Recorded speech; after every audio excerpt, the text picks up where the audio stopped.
Welcome to the Equestrian Experience, a show we talk about what happens behind the rosettes and what we've tried so that you don't have to.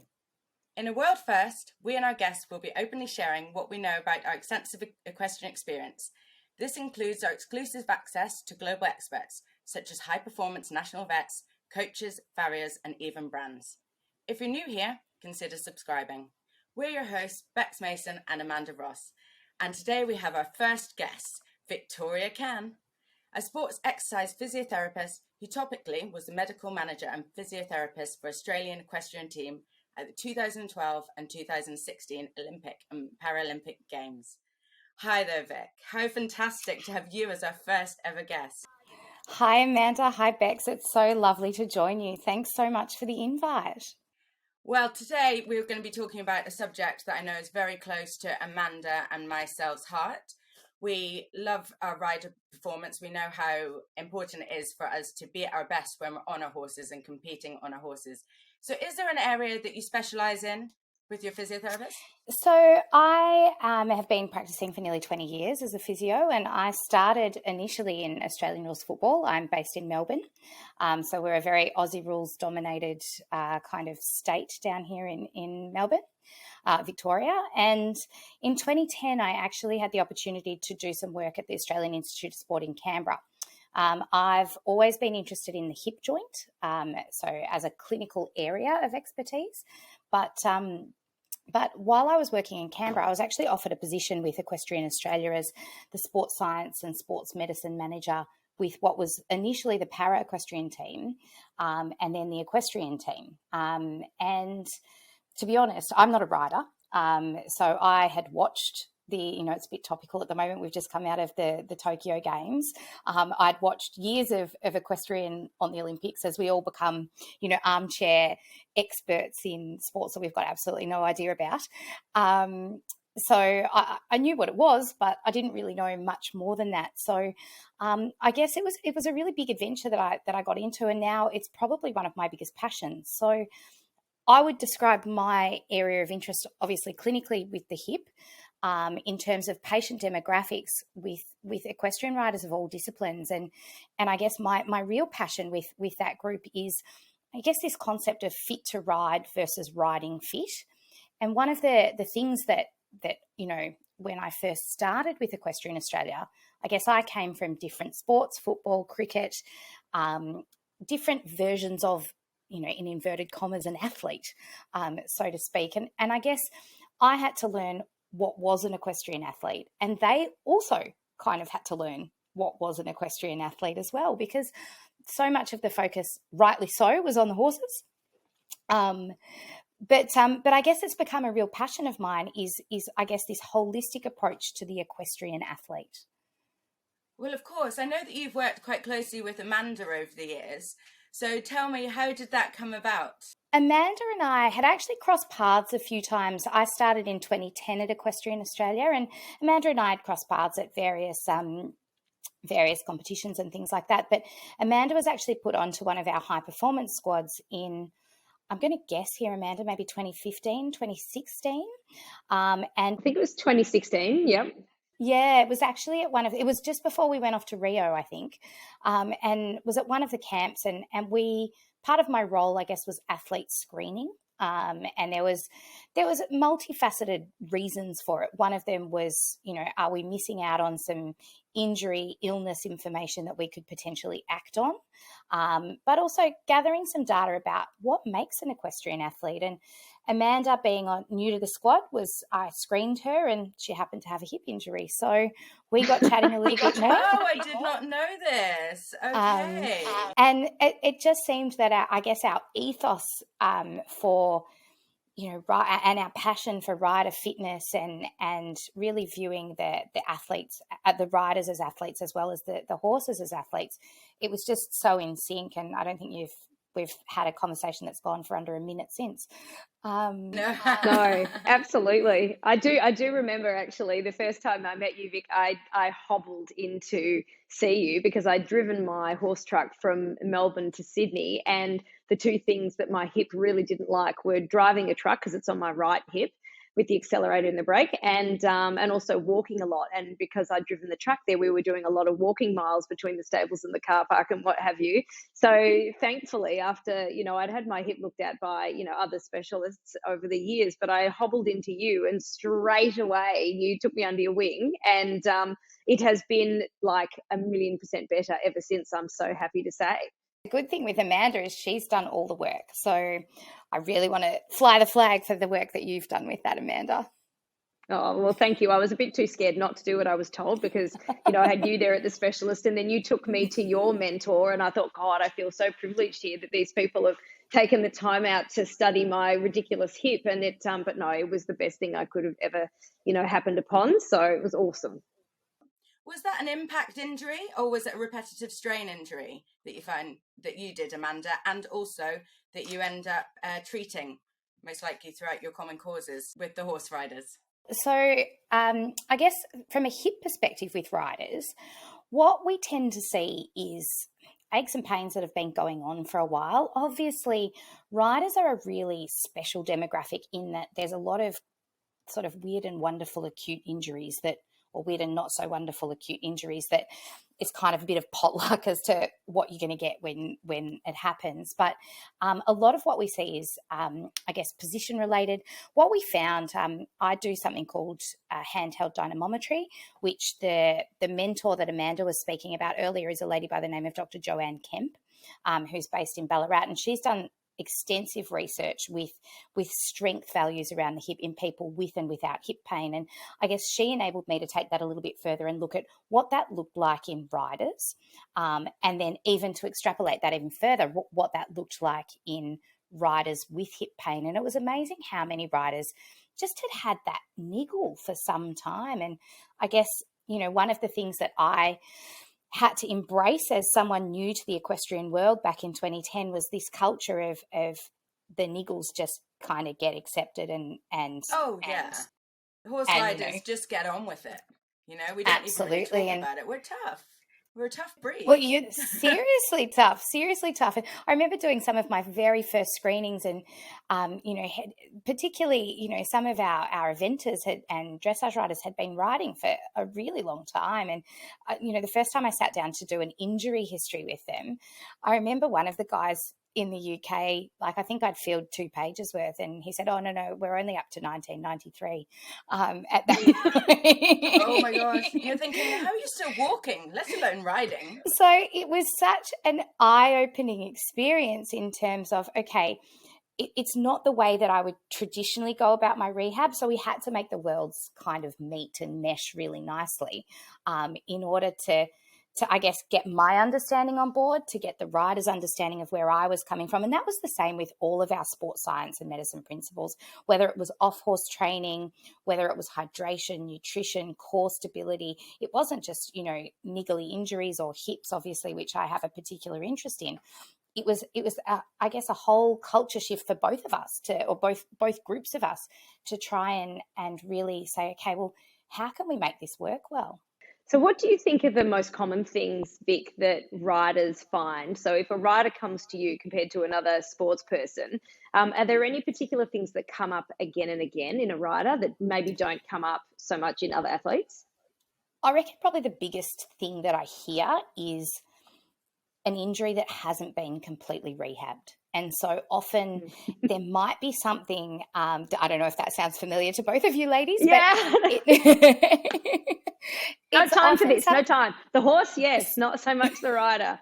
And that was the thing that really struck me. And so my first major event that I went away to was WEG in 2010 in Kentucky. And I was so struck by the complete juxtaposition of human athlete and equestrian athlete. It was meticulous, the management of the equine athletes, as it should be. But there was no sort of even second, third, fourth or fifth thought given to some of the injury management, illness management to the riders. So often what we see is this cumulative effect. And it may well be an acute injury that actually brings someone into me. But the more you get chatting, you realize, I've had this niggle for a while, or I've had that niggle for a while. And it just so happens that, in that particular fall that's brought them into me, they've injured something that they need a little bit of help with. but they haven't actually necessarily rehabbed the other stuff that had been going on prior. So, lots of lower backs, lots of sort of upper back and neck tightness. Obviously, you guys spend a lot of time, not just in the saddle, but, in the stables, mucking out. Like, some people have staff, some people don't. Coaching, you're on your feet all day long. Traveling, sitting, for those really long distance, Amanda mentioned the drive from Melbourne to Sydney that she'd done. It's, it's an 8-hour plus drive. And that's not in any way foreign to any of you guys. And so I guess my real interest started being, okay, well, what are we seeing with these guys? And how can we kind of make things easy, but at the same time make change? And my thoughts were that we could do that through education. Predominantly. And so one of the first things I did in my role as sports science and medicine manager was actually develop an education program with that. So we talked a lot about symmetry from a physical perspective. So obviously as riders, you need functional symmetry. And, you guys had to educate me because I don't come from a riding background, but off horse, you might have someone that's not symmetrical. And obviously I've worked with Paralympic athletes for the last 11 years as well. And I can't necessarily get symmetry in all of them for obvious reasons.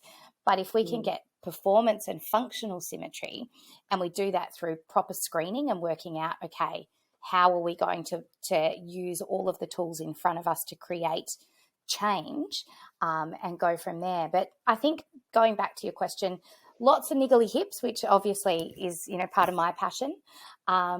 Lots of upper backs and necks, lots of lower backs.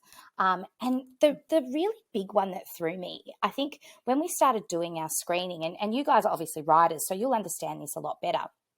But the two biggest kind of measurements that we found had the biggest impact on performance, one of them was ankle range. Because obviously you've got to be able to get your ankles down in the stirrups. And so thinking about, Amanda, with your hip, for example, if you had a stiff ankle on that side, it's going to load up that side a little bit differently as well. 100%. And the amount of people who had either broken an ankle, fractured a foot, had a fused ankle, immediately you're looking at a difference with a kinetic chain through there. I have actually broken both of my ankles and torn the ligaments in my right ankle, and I've got now screws in my left ankle. So that is something that I work on daily, is trying to get the symmetry and the strength back into my ankles so it can support me in the saddle to make sure I'm in balance. Because as we know, if we're not symmetrical on our horses aren't going to be symmetrical. Precisely. And I think that's where the off-horse side of things that I came in, I didn't need to be a rider to understand symmetry. And I was so fortunate to work with some amazing coaches and athletes who kind of embraced my not being from that background, brought me into their world and allowed me to bring them into my world as well. So it was a really fantastic kind of union of minds. And, I like a big shout out to Julia Badams, who some of you might be aware was the National Performance Director of Equestrian in Australia for a long time, then Dressage, Prue Barrett, Stephen Lamb, all of these guys who really educated me, and the riders who took me under their wing and said, well, you're here to try and help us make us better. The other one that I really noticed when we were doing our screenings was thoracic rotation, so middle back rotation. And again, particularly in dressage, which obviously, para, dressage and eventing all have dressage involved. And a difference in range between the two really contributed to a little bit of a difference with lateral, movements and things like that. So we thought immediately, okay, if we can say to the rider, exactly as you said, Bex, you're not symmetrical, therefore your horse is not receiving a message of symmetry, what can we do about it? So absolutely. So when you were working with the Australian Olympic teams, were there any common areas that you focused on to maintain the rider fitness and mobility throughout? So I guess the really big challenge that we have, and Amanda, you'll attest to this as well, is, I came from a football background where I had, a huge gym. I had all the latest gear and equipment, and I was working with riders who were based really regionally. They didn't necessarily have a gym nearby, or they couldn't access the gym with the long hours that they were doing. So we had to make sure we could make things really accessible and set things up for them at home. And so, we had to get creative. We had to think outside the square, and that then translated into how we could take it on the road with us. And I reckon one of the most challenging things that I found was when we were going into major events, and the eventers were the key examples of this, was they were used to like riding for 10 to 12 hours a day on 10 to 12 horses, and then they'd be coaching and doing all this other stuff. And all of a sudden you had like one horse, and you had certain riding times per day. And yeah, they were walking the cross-country course and stuff, but their bodies were getting stiff and sore because they weren't doing what they would normally do. So we would try and set up, gyms where we were staying, and we'd have fitballs and TheraBands and things that they could do to work on those programs. Obviously, we'd put the programs in place before we went. So every rider had, an individually screened program that was in place.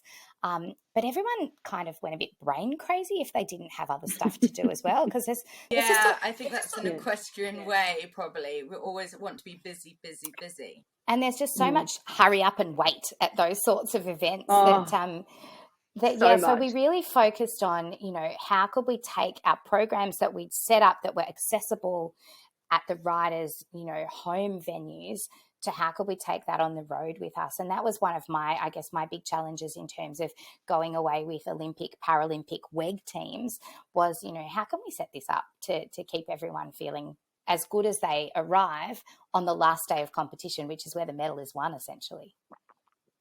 Absolutely. It's so true, isn't it, Vic, that when I came to see you the other day in your offices, you have the most amazing gym that all of us that like to exercise, that ride, would absolutely kill for. And then, if you're out with the horses, I remember we were talking about how can you create like a TRX, you can get reins and wrap around the stable, rungs and start doing stuff like that. And you can use the mounting block for step ups and, squats. And, we had to be incredibly creative to emulate the stuff that other sports would have at the ready, didn't we? Absolutely. And I think my other real passion is clinical Pilates. So I love, and, we could probably spend a whole hour just talking about the relationship between particularly reformer-based Pilates and riding. I think that I have some thoughts tucked up in my brain as to why there's such a marriage made in heaven. Because you can fall off the reformer easily. This is true. I like to think it's because they're both on moving objects. But there is the fall element though as well. But creating those the ability to keep the brain training and the body training and recreating that in environments that weren't necessarily set up for it was actually one of the the fun things about going away and working out, okay, how are we going to keep these guys feeling really good? And I guess the other thing is, Amanda, you and Bex, you would also know, how many times do you walk a cross-country course? And it might not necessarily be your usual activity that you're doing. And all of a sudden you've clocked up 30 or 40 Ks in a couple of days, and all of a sudden you're stiff and sore and we're like, okay, we've got to manage this as well. So there was nothing that was kind of, you plan for everything, expect nothing, and just take each day as it comes with that. But I guess, one of the things that I was really lucky to do was be involved with the planning of our teams going away. For London, we had a very different experience. And set up to what we had in Rio, but fantastically in Rio, we also had extra pairs of hands on the ground. We had Narelle Stubbs in London, we had Emma Mathlin in Rio, and it just I think that the emphasis on making sure the riders were going really well was well and truly understood by that point. That's awesome. Now, Vic, if I came to you and said, I ride at a a good amateur level, I'm really keen, I probably get to sit on my horse 4 days a week, and I'd like to, what sort of exercise and how often should I do that? So obviously Bex and I were sitting on a lot more horses, so that's probably more exercise than a normal everyday rider. But yeah, I'm a 4 day a week rider. What sort of exercise should I do? How many days a week should I do it? So that is a great question. And I guess the first question I would fire back would be, how much time have you got, firstly. So we know that from a strength perspective, 3 times a week gives us a really good strength result.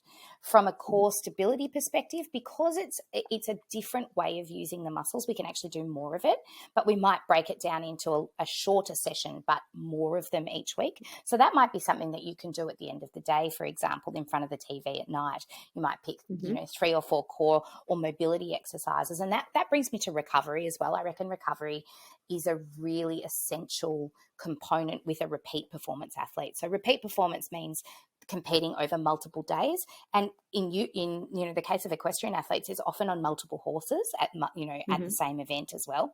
So making sure that we're tailoring, whether it's mobility that we're needing or strength that we're needing. I'll always include probably a little bit of both, depending on what our screening results give us as well, which is why I'm really big on screening, because I think that if you only had time for a general program, you're going to get a really good result if you can do it 2 to 3 times a week. But if you can get an individualized program, so I do a lot of strength testing around the hip. I do a lot of testing of, where is the core most challenged, where is mobility most challenged. And the way that I explain it to riders as well is, this is obviously not through my own personal experience, but more through watching you guys, when you're riding a warm-up and you might flex the horse in one direction, flex the horse in the other direction. You think, well, that's a little bit stiff there. I might spend a little bit of time there. It's the same with the human. It's working out, okay, where are my sticky points and where am I going to make the best bang for my buck? So from a hip perspective, we know what muscles, and it's generally the adductors and the extensors, are going to make the biggest difference to both hip pain and riding performance. Obviously, we talked about the ankle and we've talked about the trunk and the core. So I'll generally pick something from each of those depending on my assessment. Can you actually, off the cuff, give us 1 or 2 exercises that maybe our listeners at home can go home and they can try? Like something maybe for the core or something maybe for the balance. So you can just pick a couple. Yep. So and the ankle as well. And the ankle. Yeah. So from an ankle perspective, the easiest one, and again, I've got to put a disclaimer out there. These exercises are not necessarily for everybody. So, as a health professional, I think it's really important that, particularly if you are injured, there is an element of assessment that we go through to get the most appropriate program, because, you could try an online program and, COVID has seen so many online, whether it's dance classes, running classes, all of that sort of thing.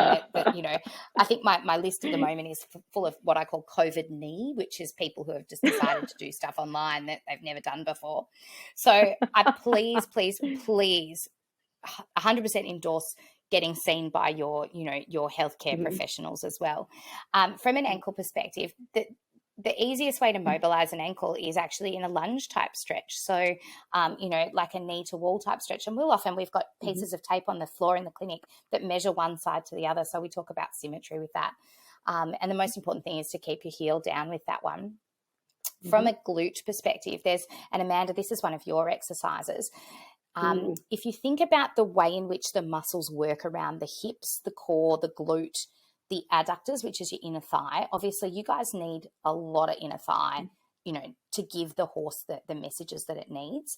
So I'll often use a TheraBand to bring on an inner thigh static hold with then some glute work at the same time. So like a bridge, for example, where you're lying on your back with your feet on the floor, lifting your bottom up and down, but using a band to kind of create more muscle requirements around the hip, so you're getting more bang for your buck. Things like a Paralympic, excellent. Things if we move up the chain a little bit more, things like what we call a Paralympic press, which is almost like a standing anti-rotation exercise, is a fantastic one for that trunk control. I use a lot of fit balls with trunk controls, and I think the work of Emma Mathlan was really, really with her master's project in terms of trunk control in show jumpers and the position that show jumpers get into, elite versus novice, is having that sort of forward flexion control. So that's often a position that I'll put people in, whether it's standing with an element of forward flexion or leaning on a ball and rolling in and out. And then moving further up, thoracic mobility is obviously something that we touched on really briefly before. So, anything that can create thoracic rotation. So whether that's like your bow and arrow type exercise or some TheraBand. When you say thoracic, is that your spine? Middle spine. So sort of the area between your shoulder blades. So whether it's working on stability of the shoulder blades or mobility, which is kind of like range of movement of the joints around there, there's some beautiful strengthening and Pilates type exercises that can go really nicely together through there. And, again, like you might have 3 or 4 exercises that you do 3 or 4 times a week, getting back to your question about, what would you say to someone? And the other thing is to be really patient. So set your measurable goals in terms of being able to complete the program. But also we know that after about 4 to 6 weeks, we get the first lot of change with exercise. And that's a neural change. So that's our brain going, oh yeah, I kind of get this. But it's not until about 12 to 16 weeks do we see like that muscle change. And that's where that, diligence with your program and the consistent training is where it works. And again, I would put it straight back on the rider. You're consistent with your horse rehab, you're consistent with your horse training. Let's try and be consistent with the human side. Oh, it's so true, isn't it? Because we go, I mean, I don't know about you, I'm sure Bex, you're the same, is if I've given a program with the horses, particularly with rehab, I'm like absolutely particular about every single thing. And I guess what really showed me what, you've got to do the same thing with humans is like when I did go to Vic and to Joe about my hip, and Joe said, right, here are the exercises and I want you to do them these many times a week and come back here in a month. And I was too scared not to do them because there were these 2 amazing people. So for a month, I did all the exercises I was told to do. And then when Joe and Vic remeasured, they said, oh my God, your bad side is actually now stronger than your good side. And so for me, it showed me that, yeah, you do. You have to not look at them maybe every day, but look at your results after 2 weeks or after a month, which I guess is the same with the horses, isn't it? Like we never expect to build top line in a short period of time. And so it's the same with us. Yeah, absolutely. And I think as riders, we can be quite impatient, can't we? I mean, I expect to be able to do everything straight away. And if I don't see the results straight away, then you can get a little bit disheartened. But the same results with my ankles when I started to put the work in over a period of time, over the 12-week period and beyond. I think I kind of progressed really well. And then I plateaued out for a bit.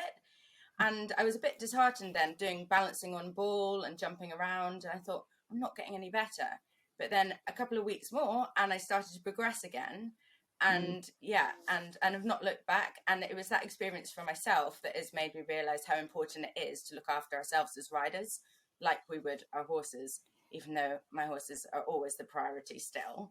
We do, and rightly so. And I reckon your point, Bex, about that plateau is a really important one as well, in that we have this expectation in our heads that rehab is like this linear progression. So week 1, you're here, week 2, you're here, and it just progresses in this beautiful straight line where, and a lot of the work that I see a lot of tendon injuries in humans, and obviously tendon injuries in horses are very slow as well.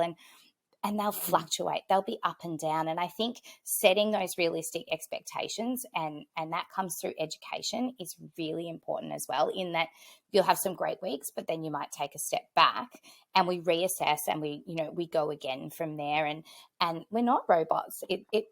Rehab often resembles a bird's nest rather than a straight line. So I guess it's also creating the tools that we've got to understand and appreciate that and keep going with it. And like you said, you guys are so meticulous with your horse rehab, and it's learning the same principles with the human side and treating yourself as the other athlete in the combination. The equestrian athlete is essentially a combination of 6 legs. And I help with two almost two a legs. spider. Yeah, exactly. Yeah. Now, Bex, you're really into fitness as well, aren't you? Like what are your go-tos? So I primarily work on my core stability and my strength in my ankles and my proprioception.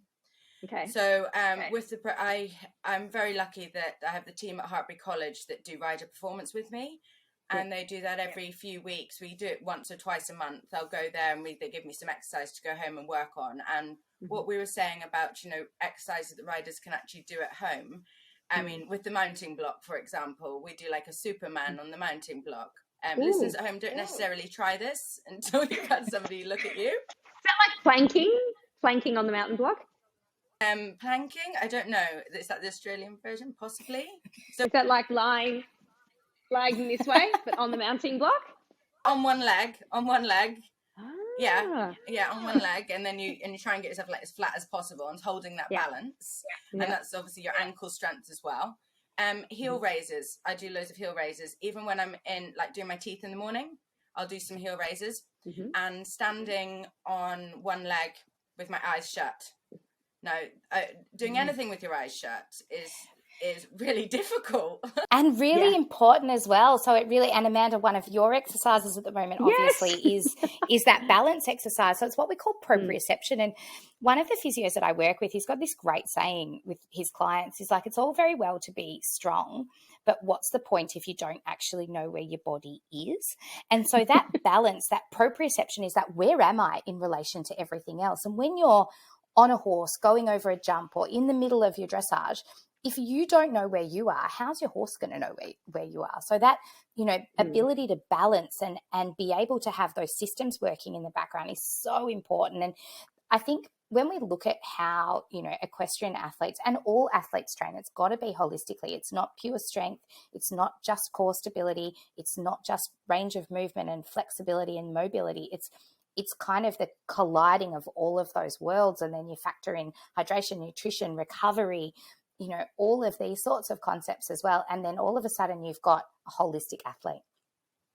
Absolutely. It's all about those marginal gains, isn't it? Absolutely. And the little 1% bits are the hardest bits to get at the end as well. You'll go from 50 to 75% pretty easily. You'll notice that big difference. But it's those next gains from there that become so much harder. And I remember saying, like, obviously very early in the piece, I'd come from this completely different world. I was used to footballers who were paid hundreds of thousands of dollars to, to literally be in the gym at, 9:00 on a Tuesday morning. And, they didn't have other jobs and things like that. And I remember one of the riders saying to me, like, I don't have time for this. Like, what's the point? You don't even know how to ride. Like, what's the point in it? And I think I replied back, if you can tell me that it's going to make you worse at riding, you don't need to do it. And essentially everyone makes their own decisions. I wasn't there to, to force people to do things. My job was kind of to facilitate an understanding of why it was really important and, what people could do to get those tiny little 1%ers. Absolutely. So true. It is. So on that note, as we're going to run out of time soon, and we could talk to you all day long, honestly, so we will have to have you back. But on that note, do you have any last advice that you'd like to give to any of our listeners? So anything you wish every rider at every level knew? That you are also an athlete. That you are also an athlete is probably the thing that I would... my years working at Equestrian Australia and then my years now working in private practice, with athletes of all levels, riders of all levels and athletes from all sports as well, is that, the one thing that unifies everyone is that you are actually an athlete. And whilst the demands are different in terms of maybe where you're based, what your day looks like relative to a basketballer, a footballer, a tennis player, you're required to perform something that's both physical and mental.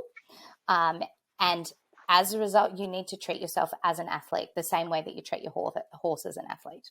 And you need to look after yourself. Absolutely. And, I'd love to come back, if obviously the listeners have to enjoy it too, but I'd love to come back and talk more about recovery and core stability and like really nut down into some of those topics, because I think that there's tiny little changes that you can make that can make the, such big differences to whether it's riding at recreational level, whether it's riding at therapeutic level. Obviously, I work with a lot of para athletes, and you know, riding is therapy for some of these guys as well.